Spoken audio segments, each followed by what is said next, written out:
Well, my next guest is again Greg Koukl, who you heard last night from Stand to Reason Ministries, and one of the premier apologists in the United States, and the author of the legendary Tactics and soon to be legendary Story of Reality, because I took my copy home last night and started enjoying it, so I'm sure to be legendary too. Please welcome Greg Koukl.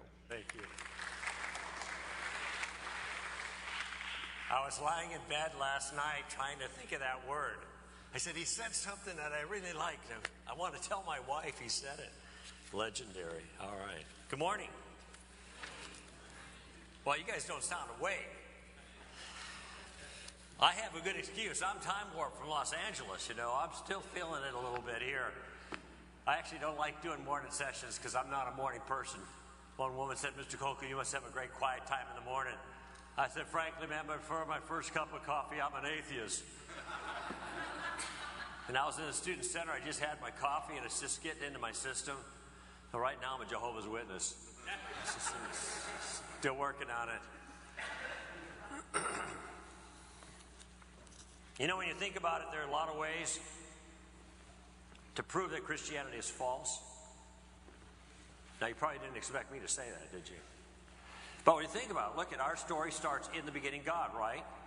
If there's no God, no story, right? We're Christians, we're followers of Jesus. If there's no Jesus, no story. Or no Jesus the way we think he was depicted in the New Testament, we got no story either. Paul said if there's no resurrection from the dead, 1 Corinthians 15, we are most people to be pitied. And there's a lot of other examples I could give of how Christianity is actually falsifiable. We have a large, soft underbelly. A lot of ways that people can attack us. That's actually a good thing. Because if our views can be demonstrated to be false, they can also be demonstrated to be true. And I made a comment last night that there isn't any, even though right now we got a full court press that is attacks on every single area that is important to us as Christians, whether it's the existence of God or the person of Jesus, the authority of the Bible, work of the cross, right on existence of the soul, existence of hell, all of these things right on down the line. We still have, as I mentioned yesterday, tremendous people that have stepped up and have done a great job giving answers to these kinds of things. So I'm not worried about the fact that we have a large, soft underbelly. But I do want to look at another way that people have used to try to delegitimize Christianity. A different way, so to speak, of destroying Christianity. And let me introduce my topic by relating a somewhat surprising conversation that I had many years ago. And I was in a chiropractor's office, pardon me, and I've had back troubles for a long, long time. So I was a tennis player, and I just had a problem with my back. So I was always in the chiropractor's office, and it gave me an opportunity with the people who worked at the office to talk to them about the Lord. And so there was a gal who was getting me squared away to get cracked. They should call it a chiropractor. I don't know, the wrong name. Because she was getting me prepped to get cracked. And I asked her if I could ask her a question about her point of view about something. And she said, yeah, all right. I said, do you think morality is relative or objective or absolute in some sense? And she said, what do you mean by morality? I thought, this is not a good start. Okay. I mean right and wrong, good and bad, that kind of stuff. And she wasn't connecting with it, so I thought I'd give her a clear case example. I said, well, like, take murder. Killing somebody with no good reason, you know, is that wrong? Well, what? That's the easy one. Well, I'm thinking. You know, and I'm thinking, what's to think about? She said, I don't know. I think it kind of depends. I said, okay, this is not a clear case example. How about this? Is it okay to torture babies for fun? Long pause. Then she says this, I wouldn't want anyone to do that to my baby. Now, I want you to think about that response. Did she answer my question? She didn't. I asked her a question about a behavior, baby torturing, and she gave me a response based on her personal likes and dislikes. I wouldn't want anyone to do that to my baby. I said, there's a lot of things that I wouldn't want people to do to me, but that doesn't mean that they're wrong just because I don't like it. What I want to know, my question is, can it be justified at any time in history, at any place in the world, to torture babies just for the pleasure that it gives you? Long pause, and finally she said, I think people should be allowed to decide for themselves. Now, I imagine if this same young lady had been awakened in the middle of the night by the screams of a child next door whose parents were tormenting that child for the pleasure it brought them, her moral common sense would have risen in her mind, and she would have dialed 911. Okay? But what it also shows, she would have got the right answer, in other words. But when she had to stop and think about it and deliberate, in the context of our culture, she could not bring herself to even condemn baby torturing as an objective moral harm. Okay, so what's going on here? I'll tell you what's going on. It's the power of an idea. And this idea has a name, and the name is relativism. You probably heard the term before. It is applied in a number of different ways. I'm going to talk this morning about moral relativism. So what is relativism in this sense that I'm talking about? Moral relativism. Well, I'd like you to think right now about the difference between ice cream and insulin. So when you choose a flavor, a dessert, you choose what you like. There's no right or wrong answers. You know, you're not going to be upbraided because you like chocolate ice cream and somebody else likes vanilla. You know, no, everybody has their own flavors. They have their own choices. There's no right or wrong answer to this. You choose what you like. When it comes to choosing a medicine, though, you don't get to choose what you like. You don't get to choose what appeals to your own sensibilities. You have to choose the medicine that deals with the problem itself, whether you like it or not. Okay? Now, moral relativism is the view that when it comes to the question of right and wrong, morally speaking, as opposed to accurate and inaccurate, your sum's wrong on your checkbook or something like that, it's a different kind of right and wrong. When it comes to right and wrong, morally speaking, moral relativism is the idea that morality is more like ice cream than it is like insulin. In other words, moral questions are the questions that individual people get to answer for themselves. That is, there are no objective standards, no absolutes out there in the world that guide everybody's choices in the same way, but rather when it comes to morality, it's an individual decision. You choose what you like at the moment, and that's all you can say about it. And that's why when Christians come around, or others, moralists like them, and tell people that what they're doing is wrong, they're likely to hear, who are you to say? It may be wrong for you, but it's not necessarily wrong, what? For me. That's their flavor, and there's no way to fault them for it, because morality is more like an ice cream thing than an insulin kind of thing. That's moral relativism. Now, opposed to that, or contrasted to moral relativism, is moral objectivism, or moral realism, another way to express it. And moral realism or moral objectivism, what some people might call moral absolutism, I think there's some problems with using the language, but that's the way a lot of people express it, is that when it comes to morality on that view, morality is not something you choose, it's something you discover. It isn't a flavor, it is a fact. It is not like ice cream, it's more like insulin. In other words, there are true, objective, moral obligations that apply to human beings. Even if we don't believe them, they still exist. It's kind of like gravity, you know. If you don't believe in gravity and you step off the roof of a building, you're not going to float away, because gravity still applies to you even if you don't believe it. That's the view of moral objectivism. So in moral relativism, moral choices are up to us. And there's no grounds by which we can fault other people in the final analysis for their particular behaviors. Moral objectivism, there is grounds, there are rules. And there are transcendent rules that apply to everybody. and it's not simply up to us.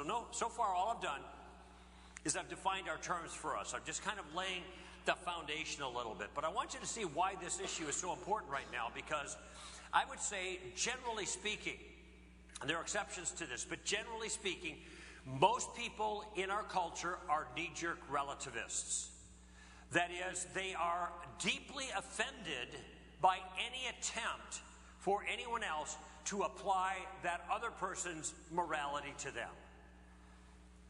I get to live as I want, as I please, I make my own moral choices, that kind of thing. That's the idea of moral relativism, and this is why they complain when they do it. When somebody presses a view upon them, demands that they live a certain way. Abortion may be wrong for you, but it's not wrong for me. Sexuality, you have your own views, I have my views, and don't force your morality on me. Now, if this is an accurate way of looking at the moral project, then of course their complaints are justified. But I want you to see something else, that how this point of view influences our project as Christians. Because as followers of Jesus, we believe in Jesus because he's our Savior. And he saves us from something. He saves us from our what? Also starts with an S. Our sin. Do you ever ask what a sin is? Isn't a sin a violation of an objective moral standard that makes us guilty? That's why we need the Savior. But what happens if there is no objective moral standard to make us guilty? If it's not there, then we're not guilty. And if we're not really guilty, then we don't really need a Savior. We're not really sinners. We don't need to be rescued from the guilt of our sin.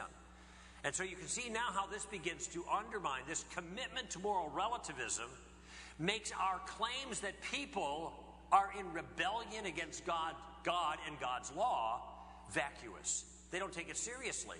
Morality is just a matter of individual opinion. And so there's a certain sense in which moral relativism pulls the rug right out from underneath our entire project. It makes our views seem untenable. Okay? This is just another way of defeating Christianity. And what I'd like to do with you for the time that we have this morning is I want to argue against that view. That is, I want to give eventually an argument against moral relativism and in favor of moral objectivism. Now, I think some of you might be thinking, how do you do that kind of thing? How do you give evidence for or prove that there's an objective moral standard, because you can't see that, you can't taste it, you can't hear it, you can't smell it, you can't feel it. It's not available to our five senses. Well, I get to that spot, I'll explain how I want to go about this. But I also want, before I get there, I want to deal with another issue that is related to it. I want to deal with what I call the myth of moral neutrality. Because the idea of moral relativism trades on the notion that we are neutral with regards to other people's convictions. That's what's called tolerance. I tolerate you, you tolerate me. You have your views, I have my views. We don't judge each other. That's tolerance. We're neutral. I think that's a myth.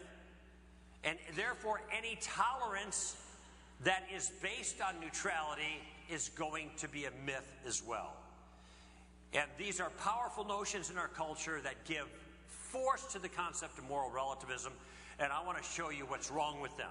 And then I'm going to, I'll show you how to answer the challenge or the charge that you're being intolerant, and then I want to give my argument against moral relativism, and then show you how this all relates to the issue of the cross, because very, very critical to our project as followers of Christ. The myth of moral neutrality. Sometimes relativism is expressed in very sophisticated ways. I want to read a piece here to you written by Faye as a support of this point of view that I'm critiquing. Now, Faye is the former president of Planned Parenthood. You probably imagine there's not a lot of things that I would agree with her on.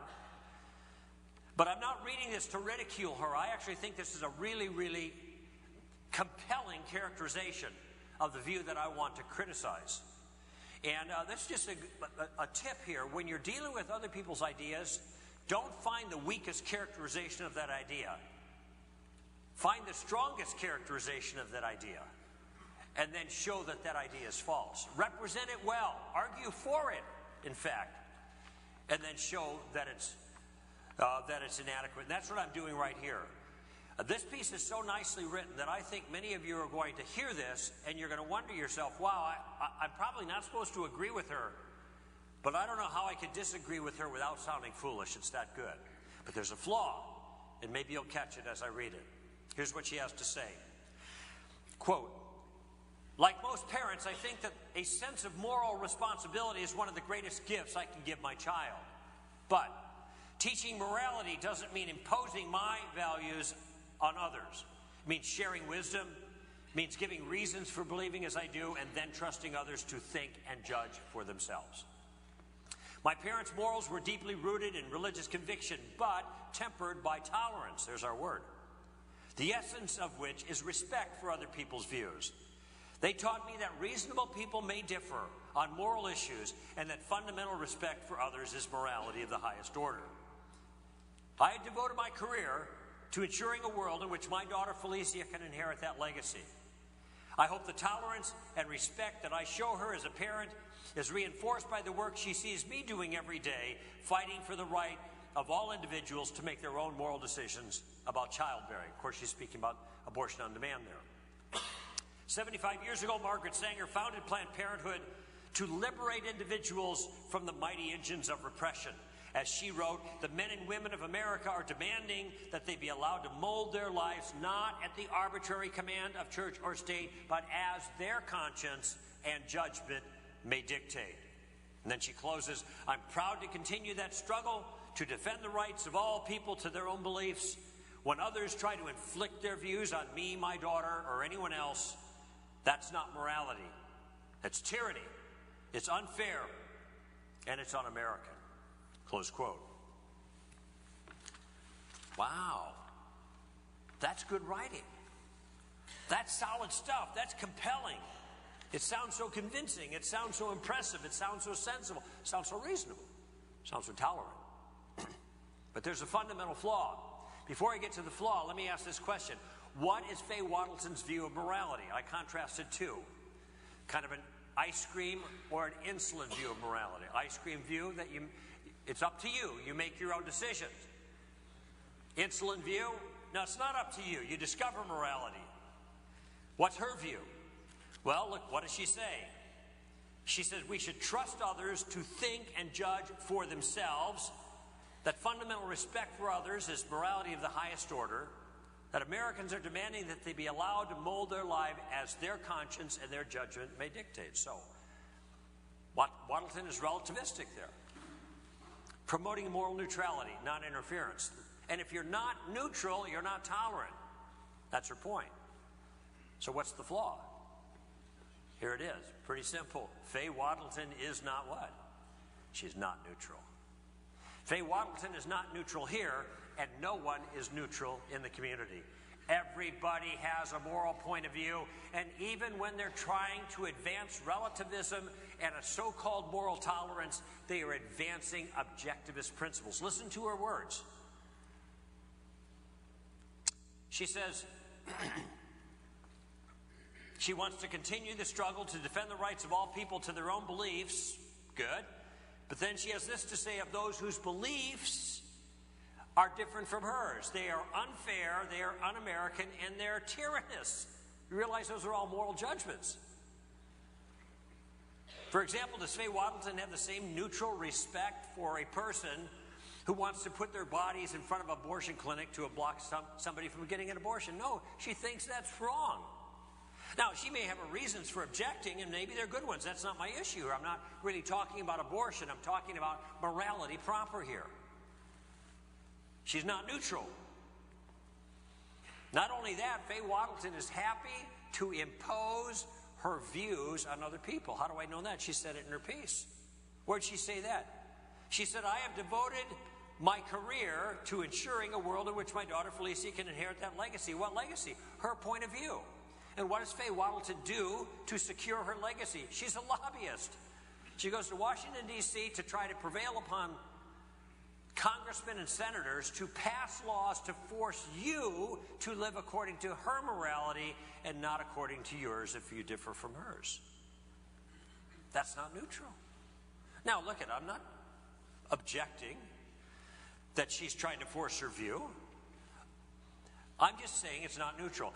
Ironically, when Congress passed a law that said that it's a federal offense to block an abortion clinic, I heard on the radio Pamela Moraldo, who followed Faye Waddington as president of Planned Parenthood, make a comment about the law, and here's what she said. Quote, "This law goes to show that no one can force their viewpoint on someone else." Close quote. All laws force a viewpoint. That's the point of law. Nobody who's involved in the legislative process is neutral. Nobody who's involved in the moral discussion is neutral. Anyone that opens their mouth regarding any issue that's moral immediately violates neutrality. They are expressing not just their view, even though they're saying so. And it might be they think for them abortion is okay, but implicit in that is that you are wrong if you disagree with them having the liberty to make their own choice. Built into all of these statements are implicit objectivist moral judgments. Insulin kinds of things, not just ice cream kinds of things. And like I said, I don't object to Faye Waddington or anyone trying to mandate their point of view politically. My point here is just simply saying that all of these attempts are not neutral, they are not unbiased, and they are even on their definition of the word, they're not tolerant. They all seek to force a viewpoint. This kind of neutrality is a myth. This notion of moral relativism, for a long time in our educational system, had a way of advancing it. I don't know if they still teach it quite this way anymore, but there's a whole program called values clarification. And like I said, I don't know if they use the language anymore, but certainly the ideas are there. And my brother raised his kids in Hawaii, and when they were in grade school, they were given values clarification exercises. And in one case, there was one exercise the teacher gave the students, and the exercise was to ponder the predicament of a man who's older, who had killed his wife because his wife was suffering from an illness, and so it was an act of mercy killing. And the question of the students was whether this man ought to be prosecuted or not for his crime. And they were allowed to come to their own conclusions about what's right or wrong under those circumstances. In other words, they were to clarify their own values. Now, to me, this is an obscene exercise, because they take really, really difficult problems and they dump it on children that don't have the capability to respond. They respond emotionally, and then they acknowledge that this is the best that anybody can do. It creates a wild moral skepticism. Well, my brother found out about this with his own kids, and he got really angry. He went to the school, and he talked to the teacher. And here's what the teacher said to him. He said, look, we are not imposing our values on the kids. We're letting the kids answer for themselves. They get to clarify their own values. We're not forcing anything on them. And my brother responded, and he said, you know, when you take my children and you give them the most challenging moral, ethical problems to solve, and then you communicate to them that there are no guidelines, there are no principles, there are no rules for them to follow, but it's simply up to them, that's not neutral. That is a particular point of view that you're advancing and you're training to my kids, and that view is called moral relativism. One of the best anecdotes that I've found that shows the craziness of this in application comes from philosopher Christian Hoff Sommers, who relates a story of a teacher in Newton, Massachusetts, who had attended values clarification workshops and was applying the techniques in her class with her sixth graders. And the day came when the sixth graders announced to the teacher that they had clarified their values, and for them, it was okay to cheat on tests. Smart kids. Now, what's she going to do? She can hardly object, because their application proved they were listening. They were paying attention. So now she's in a quandary. What's she going to do? And here's what she said. She said, since this is my class and I value honesty, you are not free to cheat in my class. In other classes you can cheat, but not in my class. Now I want you to think about the advice that the teacher gave in light of the teaching on moral relativism, values clarification. Is that advice consistent with her teaching? No, look, if the teacher values honesty, that's a good reason for the teacher to be honest, not for anybody else to be honest. So at worst, it's a contradiction. I should say at best it's a contradiction. At worst, it's just a demonstration of power. You know, argumentum ad baculum, what Mao Zedong called persuasion from the barrel of a gun. You know, if you cheat, I'll flunk you. That kind of thing. Now that just gives you an idea of this kind of crazy world of moral relativism. Moral neutrality is a myth. But if tolerance is based on moral neutrality, and moral neutrality is a myth, that means tolerance, at least the way it's being practiced in our culture now, is a myth as well. And, excuse me, I want to talk to you about something that happened to me on a TV show that I did in Toronto many years ago. Some of you might have even seen it because it's available on YouTube. The program is called Test of Faith, and this is a program where they fly in some religious weirdo and they put him in a hot seat at a table, you know, and there's 3 or 4 people that are on the opposite side of the table, and they all beat up this religious weirdo for an hour on national TV. Okay, Test of Faith. Where do you think Mr. Koukl was sitting? I was the religious weirdo in the hot seat. And what was my weird religious idea?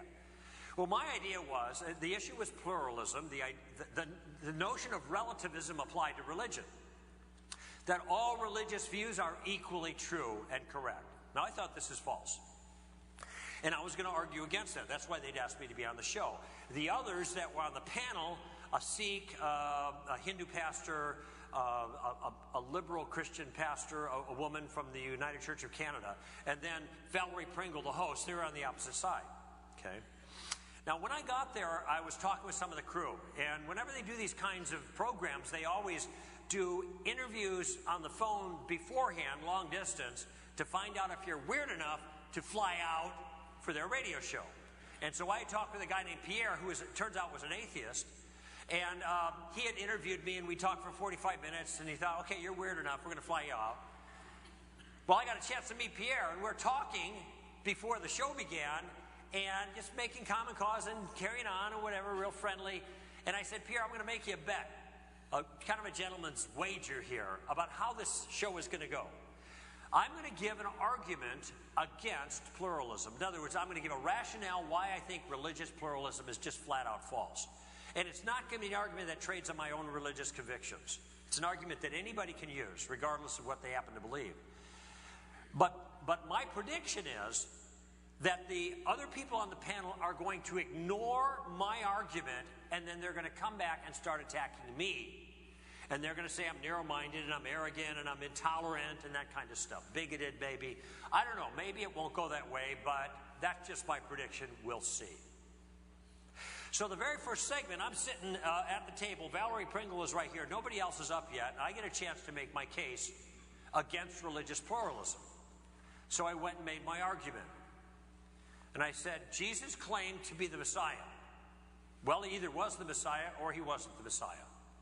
If he was not the Messiah, then the Christians are wrong and the Jews are right. If he was the Messiah, then the Christians are right and the Jews are wrong, but under no circumstances can they both be right. If God exists, and maybe it's an open question, but if he does, he's either a personal God or not. An impersonal force, maybe. If it turns out that God is a personal God, then the Jews and the Christians and the Muslims are right on that point, and the Hindus are wrong. If it turns out that he's an impersonal force, then the Hindus are right, and the Jews and Christians and Muslims are wrong, but under no circumstance can they both be right. When you die, maybe you go to heaven, maybe you go to hell, maybe you go to astral worlds, maybe you get reincarnated, maybe you just lie in the grave, but you can't do them all at the same time. Somebody's wrong. In fact, most people are wrong. And it has nothing to do with bigotry. It's simple math. Religious views are contradictory with each other. And not just on the small things, like, oh, they're basically the same except for a little thing. No, it's the little things that they're similar on. It is the big things that they differ on. This is why we call them different religions. Okay, so there's my argument. Let me tell you something. I think that's a really good argument. It trades on very sound notions of reason. Law of identity, law of excluded middle, law of non-contradiction. I mean, just, it's pretty straightforward. Even if you don't know about all those laws, you know that this doesn't make sense. And by the way, that argument does not trade on my conviction as a Christian. I mean, I could be wrong for the sake of argument. I'm not arguing in that session that I'm right. I'm arguing that everybody can't be right. That was the topic. Okay, then we break to commercial. The first person up is the Sikh. It's a religious order from India. The gentleman wear the turbans. He was a barrister there in Toronto. Really nice to be in the green room. When the cameras are rolling, it's a different story. But he does start out kind of passive-aggressive. Because when Valerie Pringle asked him, well, what do you think of what Mr. Koukl said? You've been watching. He said, well, if Mr. Koukl thinks he won the lottery, good for him. Huh? Lottery? I'm thinking, what? And then, and of course, before long, it's clear what he's talking about. Is he addressing the argument I just offered against pluralism? No. He went onto our website, str.org, and downloaded some information, found out that I was a Christian, and now he's attacking me as a Christian. Oh, he thinks he won the lottery. Only those little Christians are saved. Oh, good for them. Aren't they so lucky? And he starts out a little passive-aggressive, but then he got really aggressive. So much so as he's waving papers in front of my face across the table. Valerie Pringle's got to push this guy down in his seat. The tolerant guy, by the way. Just keep that in mind. This happens all the time. The side that is the loving, tolerant, gracious side is almost always the side that is screaming and yelling and calling names. Where in many cases, the Christians who are receiving this abuse are perfect gentlemen or ladies in the process, enduring it. Okay, it's crazy. And then when the Hindu pastor got up, and then when the Christian pastor from the liberal Christian church there in Canada, they're all pluralists, and they all did the same thing. The Hindu was a little nicer. The woman was pretty aggressive with me, but it was the same deal. And before long, certain words started creeping into their conversation. Words like intolerant and narrow-minded. And some people think they have the corner on the truth. Bigoted. Now, let me ask you, were they addressing my argument? No, they weren't. They were fulfilling my prophecy. There was not a single time in the entire hour that anyone ever addressed the simple, straightforward argument that I had offered regarding pluralism. Instead, they just came after me. And I noted it at a point in the conversation. I said, you know, it's interesting. This conversation has changed a little bit over time. First, we started out talking about an idea of pluralism, and somehow we shifted over to an issue of Mr. Koukl. Mr. Koukl is arrogant. Mr. Koukl is narrow-minded. Mr. Koukl is intolerant. Look, if I was acting arrogantly, shame on me. But that wasn't the complaint. Not that I never acted that way, but that wasn't what was going on there. In other words, Mr. Koukl's mean, I said. I'm just a meanie. That's really what you're arguing here. How about this? How about if I just agree with you all that I'm mean? I'm a bad guy. Okay. Now, since we all agree on that, can we get off onto this other topic? I said, in fact, what another interesting thing about this conversation is you're implying by your comments that my point of view as a Christian is just false. My view is wrong. Well, it's possible, it could be. But you know what? If my view is wrong, then it is not the case that all religions are equally true, right? So therefore, if you're right in your attack on me, you are wrong about what we're supposed to be talking about here today. They didn't get it. One whole hour, they didn't get it. I'll tell you who got it. Who do you think got it? The atheist. And when we were all done, he bounded up on the stage, and he was really angry, not at me. He was angry at the panel, especially the Sikh. And he's using language appropriate for an atheist to express it, too. I had given a good argument against religious pluralism. They ignored it, and they attacked me personally. And this kind of thing happens all the time. This is the tolerant crowd. This is the loving crowd. This is the hate-free crowd doing just the opposite on a consistent basis. So let me quickly show you how to deal with this kind of challenge when it comes up with you, when people call you intolerant or bigoted or something like that. Whenever anybody asks you a name or calls you a name, always ask this question. By the way, it's our first Columbo question, which is, what do you mean by that? And don't do it mechanically, just ask, well, what do you mean? You call me intolerant, and you mean what? What is it that I'm doing now that makes you feel justified in calling me intolerant? Well, you think you're right. This is kind of a response to you. Like the lady said, you have the corner on the truth. You think you're right. So let me ask you a question. If I'm in a forum of any type, this kind or just in a conversation, and I'm expressing my viewpoint, do you think that I think I'm right? What do you think? It's not a trick question. Do you think that I think I'm right? Of course I think I'm right. That's why I believe what I believe. If I didn't believe that what I believed was right, I wouldn't believe it. I would believe something else and think that was right. Just like everyone else. And this is the key here. Just like everyone else. I am not the only person in any conversation that thinks he's right. Everybody in the conversation thinks they're right. That's why they're making the contribution. That's why they're objecting. They're trying to correct me. And so, since I have this insight, now it informs my tactical approach in the circumstance. The person says, you're intolerant. I say, what do you mean by that? Question. Well, you think you're right. Well, I do. Now, I could be mistaken. I'm willing to talk about that. But let me ask you a question. Do you think you're right in the views that you have? Now, what are they going to say? No, I'm wrong in everything I believe. That's not going to happen. No, of course they think they're right. And if they didn't think they were right, why are they correcting me? Of course they think they're right. Okay? All right. So now I've got a final question. Why is it? Notice I'm doing all this with questions. Why is it when I think I'm right, I'm intolerant, but when you think you're right, you're just right? What am I missing here? Well, obviously I'm not missing anything. They're the ones who are missing it. They're feeling free to attack a view they don't like, but they don't attack the view, they attack the person. Sometimes they'll say, why did you just change the subject? What do you mean? Well, we were talking about same-sex marriage or gender issues, and now you're talking about me. I'm a bigot.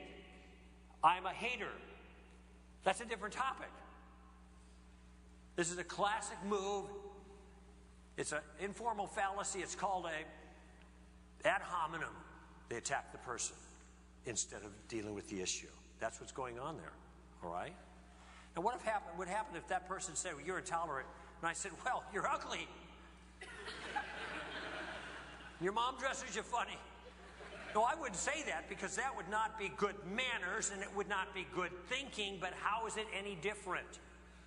They attack my character regarding an issue. I attack their looks. Neither of us are talking about the issue. I'm not trying to one-up the other person. I'm trying to get the other person in this little back-and-forth exchange to see that they're making a mistake. They're not dealing with the issue at all. They have changed the subject. And now it's just like third graders out in the playground. Ah, your mom dresses you funny. Yeah, but you're stupid. Yeah, but you're dumb. You know, we can do better than this. But this approach is taken as an intelligent way of addressing issues from the least to the greatest in our culture. It happens all the time. And you know this because you're the victim in many ways of this. This is how you can deal with that. Using this little question thing back and forth to help people see that they're just attacking you and they're not dealing with the issue. And the issue is important and needs to be discussed on its own merit. Okay, so what have I done so far? I introduced the notion of moral relativism. I define relativism versus objectivism, and at least acknowledge that people are at least knee-jerk relativists in our culture, and insofar as they believe that morals are relative, this is destructive to our message, because our message depends on morality being objective and real in some sense. That's what makes us guilty, why we need a savior. I say this whole movement trades on the notion of moral neutrality, which informs the culture's understanding of tolerance, and I've argued that nobody's neutral. And all you have to do is listen, and you will hear people making implicit or explicit judgments in their language while they're trying to argue for a non-judgmental approach. There's a reason why they do that, by the way. This is just a little side. And the reason why they do that is because they actually are human beings made in the image of God. And they live in the world that God made, and they can't get away from that. And this is why this always comes out.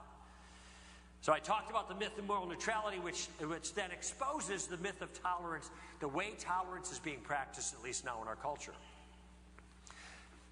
Now I want to change, and I want to give an argument against relativism. That is, I want to give a rationale or a way of thinking that points to the truth that morality is not just a matter of individual opinion, but there are objective standards that govern humanity, okay? And you're wondering, how am I going to do that? Well, I'm going to do that in a certain sense, the same way we prove the existence of anything. Do chairs exist? Yes. How do you know? There's one. We point at it. Actually, there's one right there. So there's one way we show things exist is by pointing at them, and we can do this. We do that with physical objects. We can do that with non-physical things too. We can point at them. In fact, we do it all the time. See how they love one another. Well, love isn't something you see, but there is something you can behold or be aware of that is a kind of seeing, a kind of perception that is not perceiving something physical but non-physical, but it's real, and we do it all the time, okay? And that's the way I'm going to argue. Now, philosophers call this arguing in virtue of intuition. And when I say intuition, I mean something very particular here. I'm not talking about female intuition, though I believe in that, ladies, okay? I'm not talking about a skill you develop over time, like if you've been in the medical profession for a long time, you get a second sense about things. No, this is not anything that you've learned. It's something that is built in. It's a capability that you have from the get-go, and you might develop clarity of it, but the thing is already there from the beginning, okay? For example, if I said to you, all men are mortal, Socrates is a man, therefore, Socrates is mortal. Now, how did you know that? Oh, I learned in philosophy class. No, you didn't. You didn't have to take any class to see that. Notice how I use my language?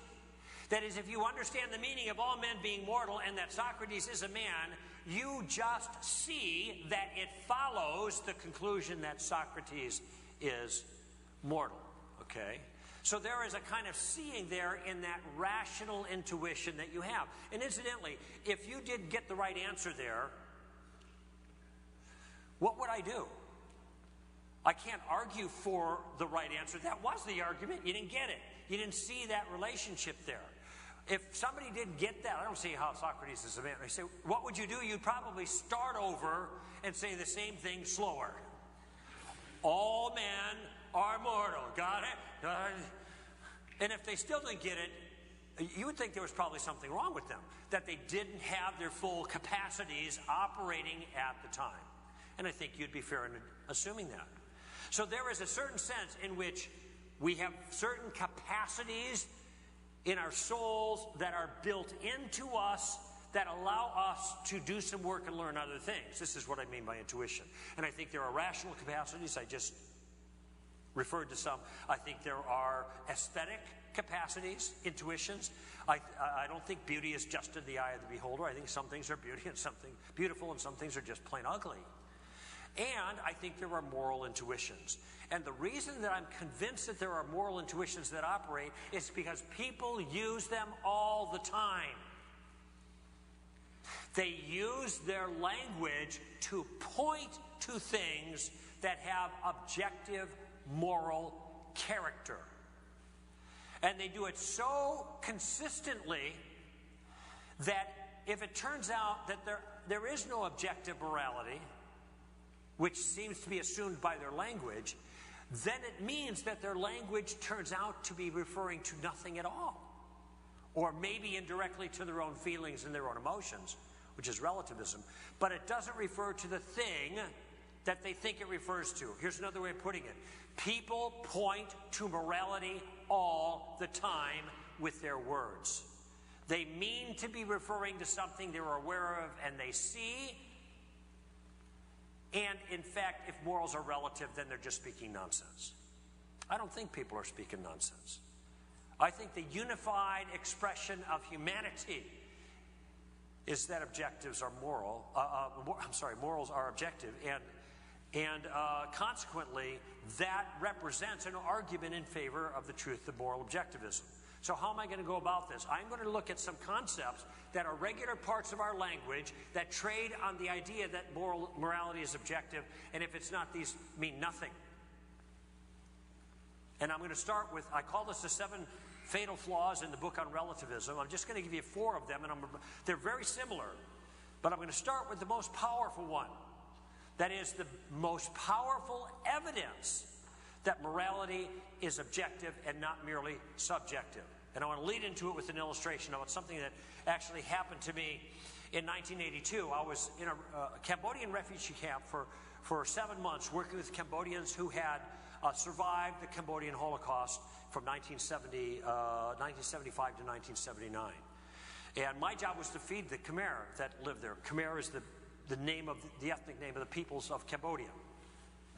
And there were 18,250 refugees there, and I oversaw the shipping in of tons of rice, 56 tons of rice a week, and fresh meat and fresh vegetables and cooking oil and that kind of stuff to feed these people that had been disenfranchised from their homeland. And being there, I was able to hear the stories of what actually took place in Cambodia during those 4 years. And when the Khmer Rouge, the Red Khmer, the Khmer Communists took over Phnom Penh, which is the capital of the city in 1975, they emptied the cities and they moved people out to the outlying districts, and they converted back to a rice standard for their monetary standard. And for the 4 years that the Cambodian Communists ravaged the land, starvation was commonplace. People ate snakes, bugs, bark from trees. Some women even ate their own children. Executions were routine. People were tied to trees. They put plastic bags over their heads. If you travel in Southeast Asia, particularly Thailand, you'll see these blue plastic bags that are used to serve Koch to you. They had these in Cambodia too, and they would put them over their head and tie the knot, and the people would suffocate. Tied to trees. Sometimes they were eviscerated. That means sliced through the abdomen with a sword or a knife to pull their guts out, and the Khmer Rouge would eat the liver while the person was still alive, tied to the tree. The Khmer Rouge would take children, and they would toss children up in the air, and they'd catch them on the bayonets of their rifles. Then they'd pitch these dead infants into a big vat of water, and they would rot in there, and they called it the baby broth, and they would make people drink it. When the Vietnamese finally invaded from the east and pushed the Khmer Rouge against the Thai border, and thousands upon thousands of Cambodians fled into Thailand for refuge. The population had gone from 4 million people to 2 million people in 4 years. People died from starvation, they died from execution. Bodies were piled in ditches, hung from trees, tossed in rivers, bulldozed into mass graves, sometimes buried alive in bomb craters. These areas came to be known as the Killing Fields. They made a movie soon after by the same title. The camp was thick with children. So I was able to talk with children or even read the things that they wrote about the devastating things that they'd experienced for those 4 years. They drew pictures of mass executions. Children did. Now, it's painful to recall some of these things, and I can just see in your faces that, boy, this is just hard to countenance, but I want to ask a question. When you listen to those things, what is your assessment of the behaviors that I just described? And I know what you're thinking. You're thinking with one mind, those things were wicked.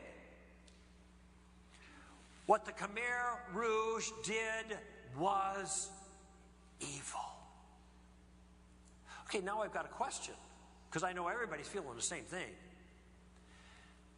My question is, are you describing your feelings, or are you describing the actions themselves? Now, what you think you make your own assessment on this.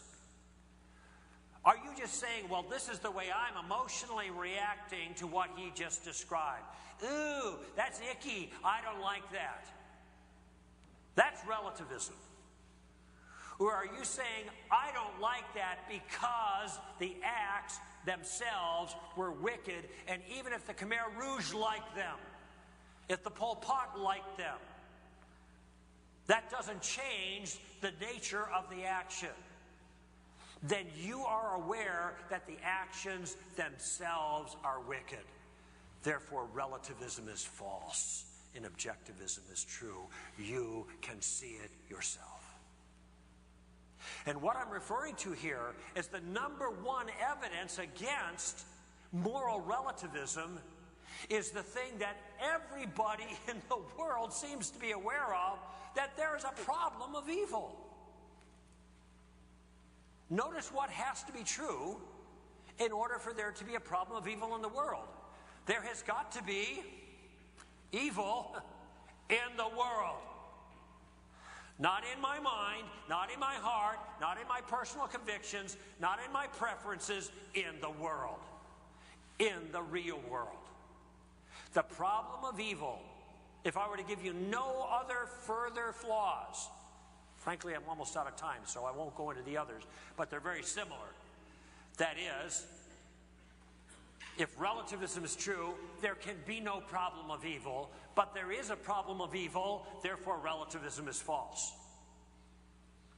If relativism is true, there can be no right and wrong in an ultimate sense, but there is a right and wrong in an ultimate sense, which is why people make judgments of right and wrong about behaviors, not just expressions of their own feelings. Therefore, moral relativism is false. If moral relativism is true, there could be nothing like justice and fairness as an obligation that human beings have towards each other, but it seems that there is an obligation of justice and fairness that we all have towards each other. Therefore, relativism is false, and on and on and on. And if relativism is true, there could be no obligation of tolerance. But it does seem we have an obligation to treat other people a certain way. Therefore, relativism is false. So there's the line of reasoning in the argument. And I go into a lot more detail in the book, Relativism, Feet Firmly Planted in Midair. And now you can see why we subtitle it that. Because it's nonsense.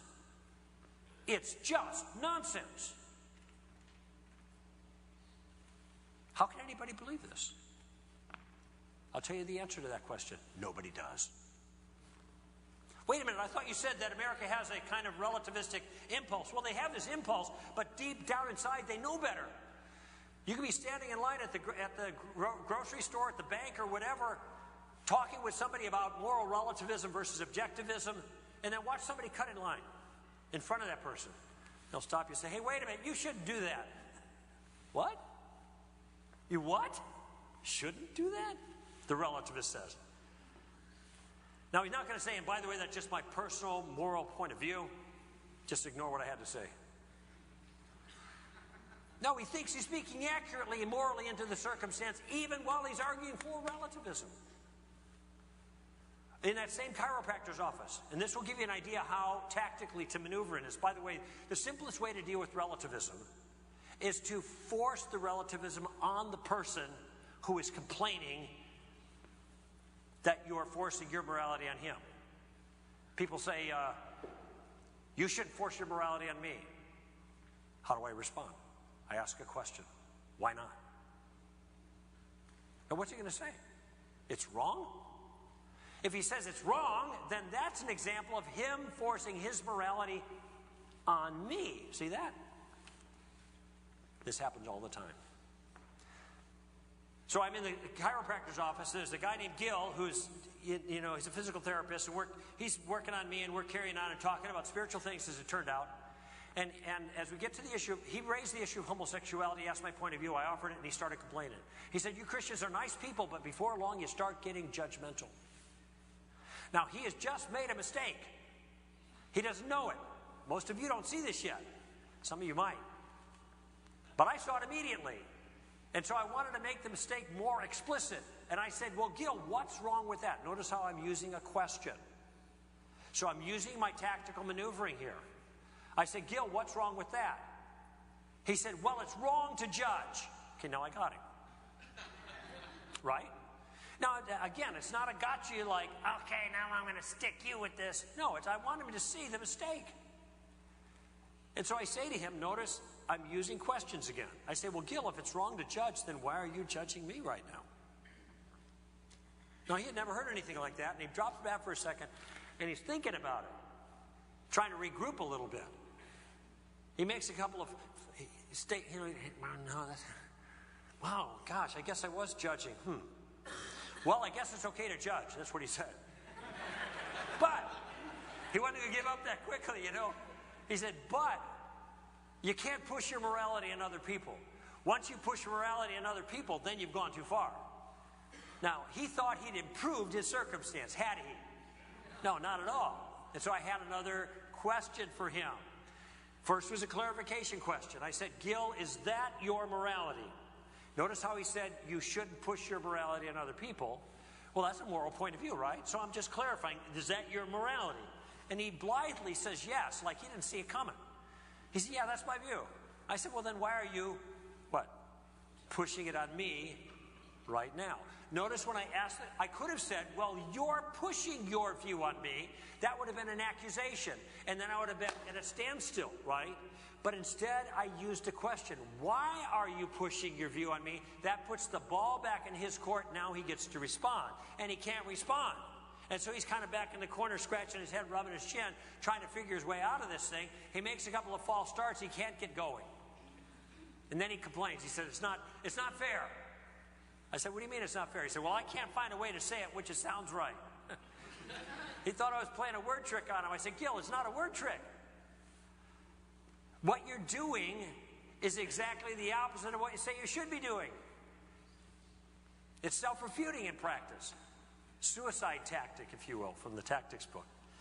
And, I've had people in a situation like this that say, well, now you got me all confused. And I said to them, no, you were confused when you started. You just now figured that out. So there's just an example of how this plays out tactically. In the Relativism book, I have more detail on it, but I want to cash this out now as I close in how this relates to the gospel. And I did this talk at Berkeley, this same talk. And it was a full gallery. In fact, they had overflow rooms. And I told the people, it was a Friday night, and as I finished this material, I said, I want you to see the explanatory power that Christianity as a worldview has. Because what I've tried to show you is that moral relativism is false. And if I've made my case, and I think I did, then that means some form of moral objectivism is actually true. That's a simple step. Morality is not just up to us. There is a standard that sits over everybody. And now we know that, and we know something else. We know that we don't keep that standard. And as evidence of that, I said to the audience, I know something that's true about every single one of you in this room that you know about yourself, but you try to keep it from other people, but you haven't fooled me. What's that? You each have a bad self-image. How do I know that? Because everybody does. Everybody looks down inside of themselves at some point and they see something in there they don't like, something that's dark and that's broken, that's ugly. And the thing that's dark and broken and ugly is moral. Something evil down there lurks, and we don't like to acknowledge it. We don't want other people to see it, but we can't escape its reality. And I said there's a feeling that we have when we reflect on our own moral brokenness, and this feeling has a name. What is the word, I asked the audience, that we use to describe the feeling we each have of our own moral brokenness? What is that word? And then I started hearing it all over the audience. Guilt, guilt, guilt, guilt. Right, we feel guilty. Why do we feel guilty? Oh, maybe culture causes guilt. I mean, we could talk about that. But how about this? I don't know.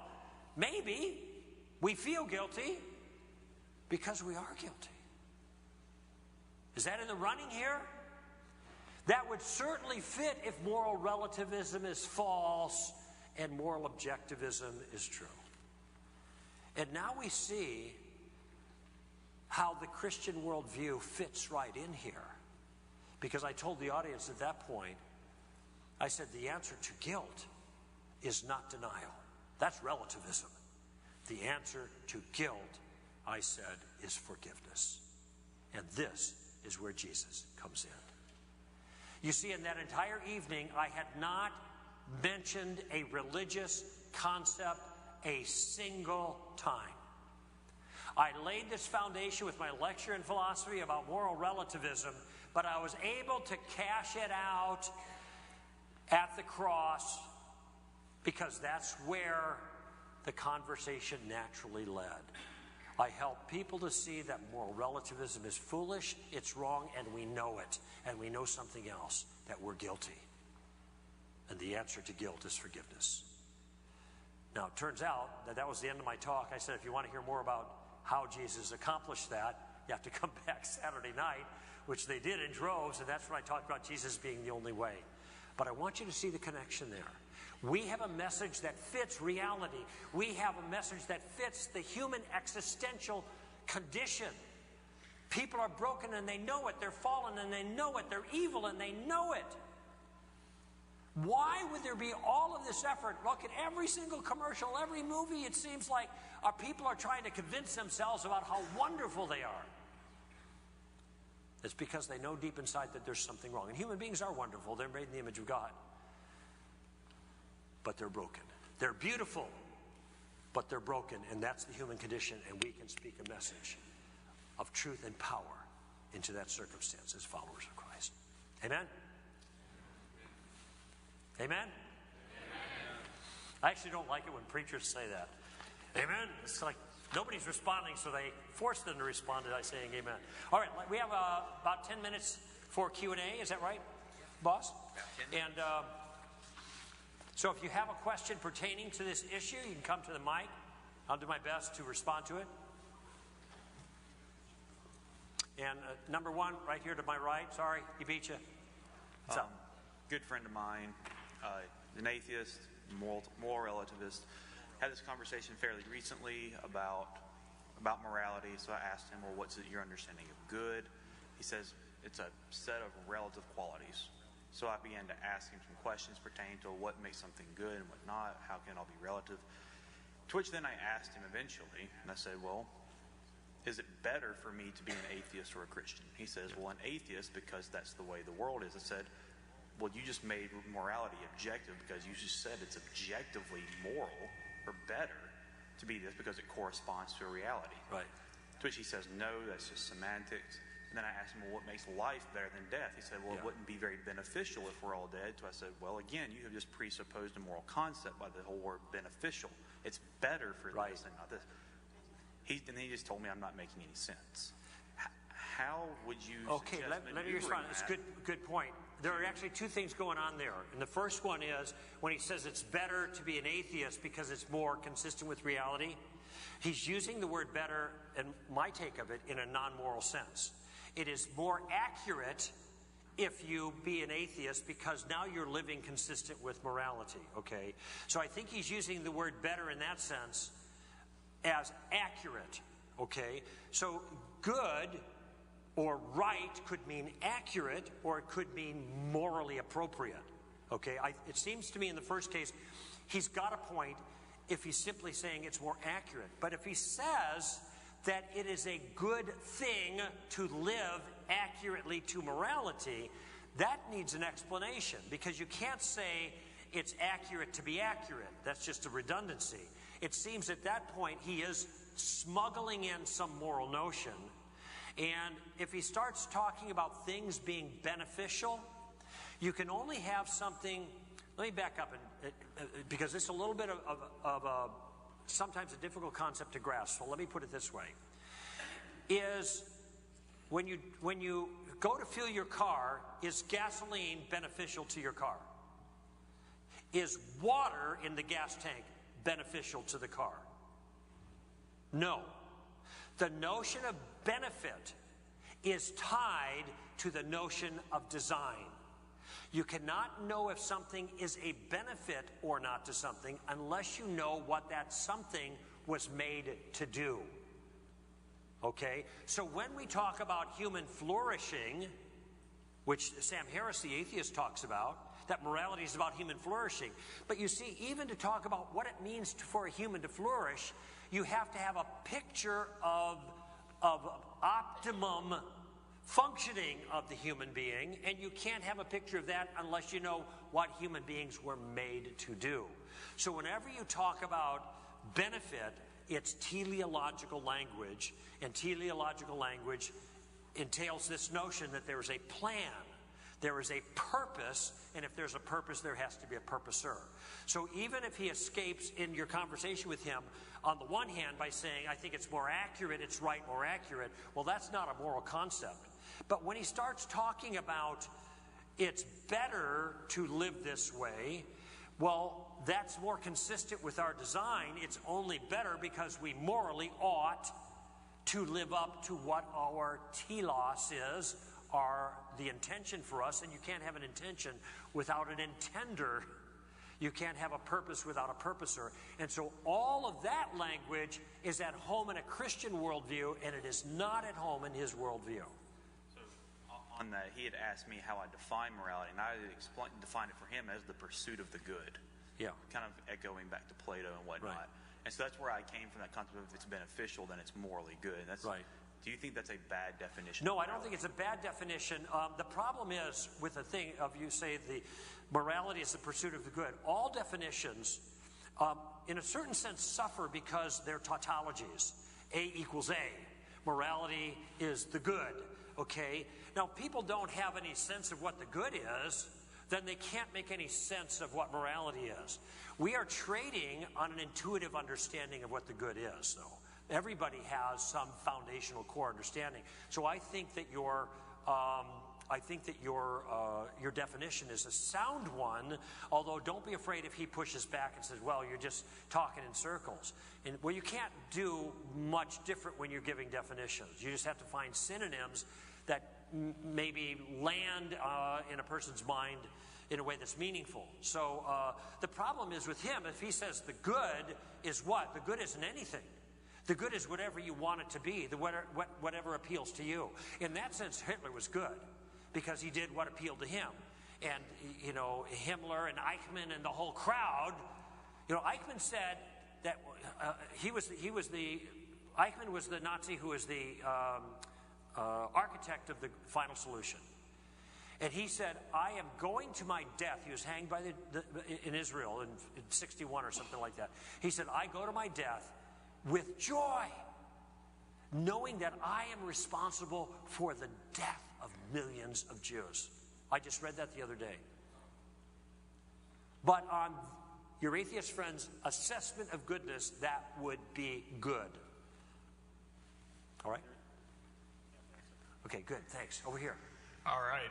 Along the same lines, I've talked to atheists who will grant me objective morals, but they say that it derives from facts of the world. So I say evil, he says harmful. I say good, he says beneficial. But when I bring up the idea of guilt, he says I don't feel guilt. I just acknowledge that I'm accountable by consequence.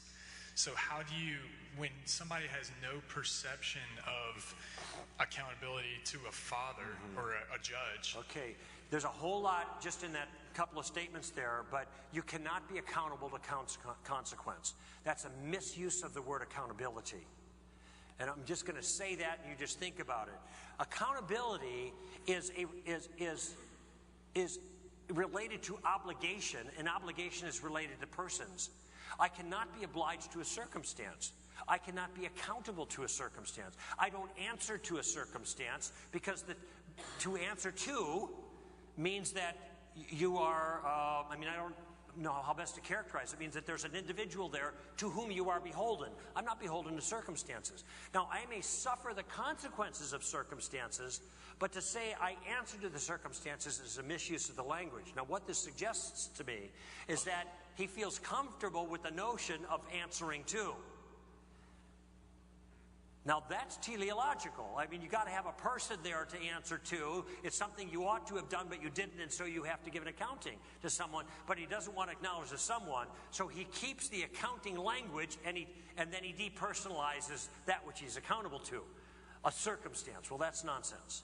I think that's just trick language, all right? I think he is accountable, and he knows that, but accountability only applies if there's an obligation towards persons.